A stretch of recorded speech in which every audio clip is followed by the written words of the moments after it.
Барлықтарыңа сәлем. Бүгінгі видеода біз блокчейн жайлы айтатын боламыз. Жалпы блокчейн дегеніміз не?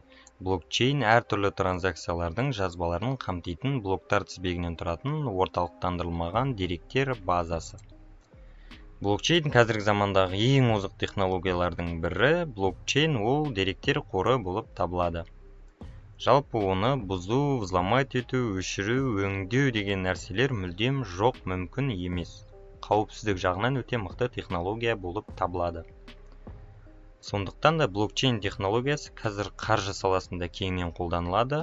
Қазір біз білетін биткоин осы блокчейнді қолданады. Блокчейннің айырмашылығы бұл жерде ақпараттар блоктарға сақталады. Блоктар бір-біріне тізбек байланысты. Мысалы, бір блокты создать етейік, оның ішінде қандай да бір ақпаратты сақтаймыз, олар осылай бір-біріне байланысып кете береді.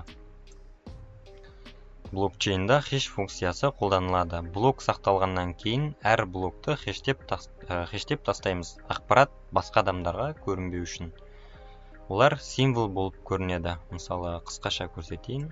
Мына жерде S1, S2, S3, S4. Осылай мен қысқаша символ қылып көрсеттім, бірақ ол бірнеше символдан тұрады. Әрбір блок бір-біріне ұқсамайды. Олар уникальный болып табылады. Егер біреу взламать еткен жағдайда, мына блоктың хешін сақтап қалады, қалған блоктар жалған болып табылады. Оларға доступ бермейді.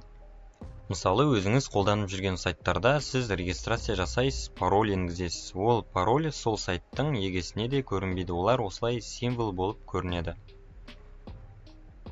Жалпы сіздерге қысқаша түсіндіріп кеттім. Блокчейн деген осы. Видео түсінікті болды деген ойдамын. Түсінбегендер болса комментке жазыңыздар. Біздің YouTube арнамыздан алыстамаңыздар. Аман, сау болыңыздар.